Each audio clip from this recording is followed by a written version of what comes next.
In a village nestled amid sun-drenched plains and rolling hills lived two brothers, Ekene and Emeka. Ekene the elder was driven by ambition. He craved riches and the comfort they brought. Emeka the younger possessed a quiet heart. He yearned for knowledge and understanding. Older brother, as a kin, he dreamt of grand houses and overflowing granaries. Akin spent his days chasing after fleeting opportunities. Emeka, however, found solace in the shade of the baobab tree, listening to the elders' stories. He sought wisdom in the rustling leaves and the wisdom of their words. Their paths diverged, mirroring their desires. Ekene, restless and eager, ventured into the bustling marketplace, seeking fortune. Emeka, contemplative and patient, sought the counsel of village elders, absorbing their wisdom like the parched earth drinks rain. One scorching afternoon, Ekene, weary from another fruitless day, stumbled upon Emeka beneath their favorite baobab tree. As he spoke, a gust of wind rustled the baobab's leaves, revealing a hollow within its ancient trunk. Intrigued, the brothers retrieved the gourd.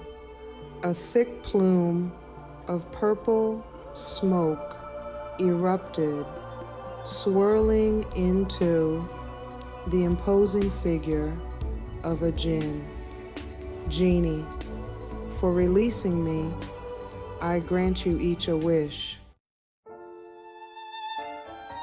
Ekene, his eyes gleaming with avarice, didn't hesitate.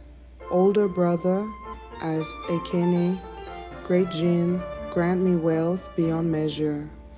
I want chests overflowing with gold, a house grander than the king's, and fields teeming with the finest harvests. The Jinn regarded him with an unreadable expression. Genie, so be it. And with a snap of his fingers, Ekene vanished in a shower of golden dust. Emeka, his heart calm, bowed low. Younger brother, as Emeka. O wise Jinn, I desire not material riches, but the most precious gift of all, wisdom.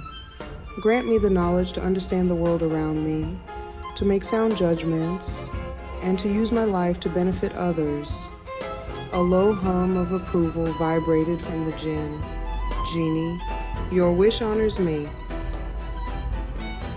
He touched his finger to Emeka's forehead, and a feeling of warmth and clarity spread through the young man's mind.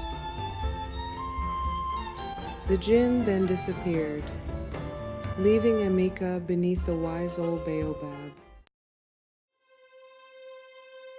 Eken landed with a third, surrounded by chests overflowing with gold coins.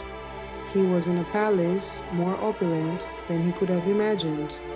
His every whim catered to by a legion of servants. He reveled in his newfound wealth, indulging in lavish feasts, fine silks, and endless entertainment. Yet as days turned into weeks, a peculiar emptiness crept into Akin's heart. The gold, once a symbol of his wildest dreams, now felt heavy, a burden rather than a blessing. The endless feasts lost their flavor. The silken robes felt suffocating, and the constant entertainment became tedious. Loneliness gnawed at him, a constant companion in his gilded cage. The friends he feasted with were drawn not to his company, but to his wealth. The servants who bowed low whispered behind his back, their smiles masking envy and resentment. His riches had built walls, isolating him from genuine connection and the simple joys he once cherished. I emerged from the encounter with a newfound clarity. The world seemed to shimmer with hidden connections, the whispers of the wind carrying secrets waiting to be deciphered.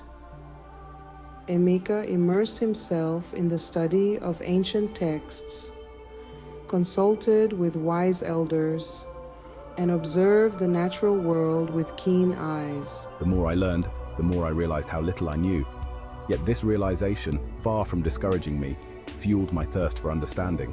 He traveled beyond his village, seeking knowledge in distant lands and diverse cultures. He learned the language of birds, the secrets of healing herbs, and the art of resolving conflicts peacefully. My wisdom blossomed, bearing fruit in the form of wise counsel and compassionate actions. He helped farmers predict the rains, healed the sick with his knowledge of herbal remedies, and mediated disputes with fairness and empathy. Section 6. A King's Ransom. News of Ekene's extraordinary wealth reached the ears of the king. Intrigued, he summoned Ekene to his court. The king, a cunning man driven by greed, devised a plan. He challenged Ekene to a series of contests, wagering a portion of the kingdom's treasury against Ekene's gold. I accept your challenge, Your Majesty. My wealth makes me invincible. Blinded by pride and overconfidence, Ekene readily accepted. He believed his wealth made him invincible, forgetting that cunning often triumphed over mere riches. The contests were rigged, of course, designed to exploit Ekene's ignorance. He lost in games of strategy, riddles that unraveled his lack of wit, and debates that exposed his shallow understanding of the world. As quickly as it had come, Ekene's wealth dwindled. The chests emptied, the servants disappeared, and the grand palace reverted to its former owner. Stripped of his fortune and broken in spirit, Ekene was left with nothing but a bitter understanding of his own folly. Emeka's reputation spread far and wide. One day, a caravan arrived, bearing the royal insignia. The king himself stepped out, his face etched with worry. A strange sickness had befallen his daughter, the princess. I offer you anything in my kingdom if you can save my daughter. Emeka agreed to help out of compassion. He identified the rare herb that would cure her. The princess recovered swiftly.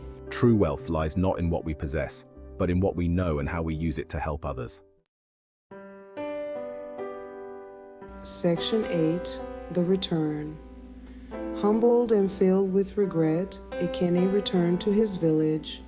He found Emeka not in their simple hut, but beneath the wise old baobab, surrounded by villagers eager to hear his stories and learn from his experiences.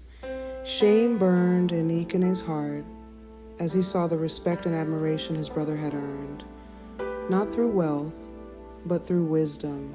Brother, I was a fool. I chased after fleeting riches and lost sight of what truly matters. You, in your pursuit of wisdom, have gained more than I could ever dream of. Emeka embraced his brother, his heart free of judgment. He understood that Ekene's journey, though fraught with missteps, had taught him a valuable lesson.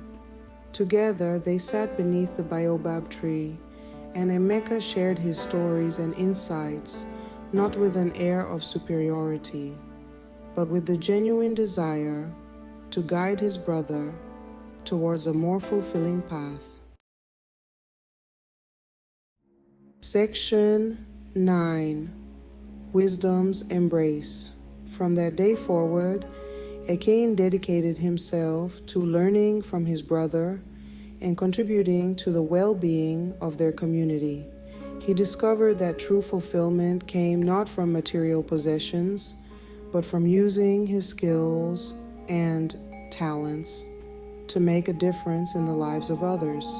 The tale of the two brothers became a cherished legend, passed down through generations. It served as a constant reminder that while wealth might bring temporary comfort, it is wisdom with its enduring power to heal, enlighten, and inspire that holds the key to a truly meaningful life. Remember, brother, it is in the pursuit of knowledge, compassion, and understanding that we discover the true treasures of life.